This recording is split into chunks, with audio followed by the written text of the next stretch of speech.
Okay, let's dive into this. Welcome to today's Explainer, where we are completely deconstructing the architecture of our relationships' conflicts. If you are just utterly exhausted by having the exact same arguments with your partner over and over again, well, you are definitely in the right place. Today, we're going to dismantle those fights by looking at the hidden blueprints behind why we behave the way we do. So are you trapped in a time loop? I mean, we can all completely empathize with this frustrating experience. You're standing there in the kitchen, and suddenly, boom, you're having the exact same fight about the dishes, or the schedule, or the kids, literally for the 100th time. And it feels like no matter how loudly you make your point, absolutely nothing changes. You just feel completely stuck. But here is the big secret that relationship psychology reveals to us. Fights are almost never actually about the topic itself. That argument about the dishes, it's really not about the dishes. What's actually happening is a deeper, hidden cycle running in the background. It acts exactly like a piece of faulty software on your computer.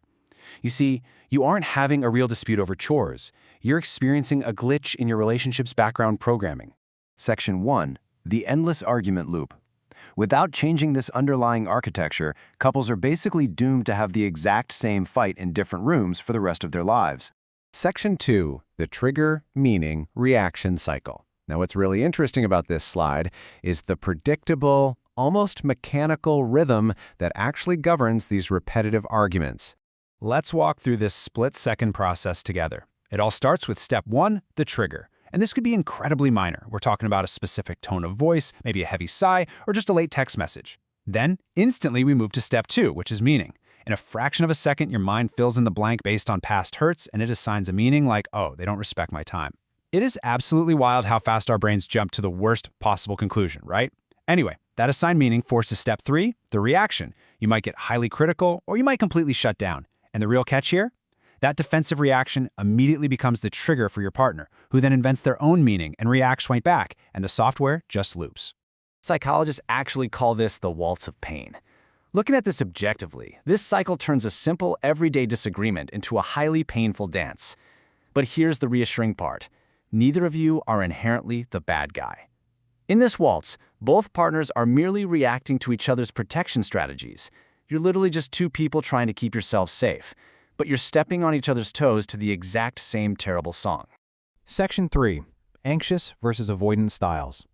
Let's shift over to attachment science to look at the underlying fuel behind this collision.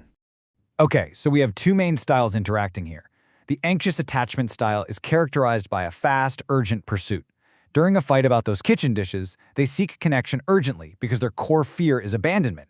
They want to fix it right now, let's talk about it.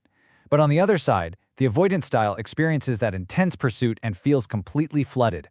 Their nervous system gets overwhelmed, so their natural protection strategy is to retreat and withdraw for safety. And you can really see the tragedy of this cycle, can't you? Because the more the anxious partner pursues to get reassurance, the more flooded the avoidant partner becomes, which obviously causes them to withdraw even further. And then, that withdrawal triggers the anxious partner's fear of abandonment even more, making them pursue harder. It becomes a completely self-reinforcing loop where both people feel totally misunderstood, despite the fact that both of them just want to feel secure. Section 4. How to break the cycle. Let's look at some concrete cognitive behavioral therapy tools to tear down this faulty architecture and rebuild a secure foundation. The good news is we can completely redesign this dynamic. Here is how you interrupt the faulty software. First, you've got to get curious about the pattern, not the partner. Try to observe the shared experience rather than pointing fingers and making accusations. Second, use I statements. I know it sounds basic, but it is a classic for a reason. And third, learn to spot your cognitive distortions. Let's actually see how these apply in the heat of the moment. Listen to the clear difference here. An accusation sounds like, "You always ignore me."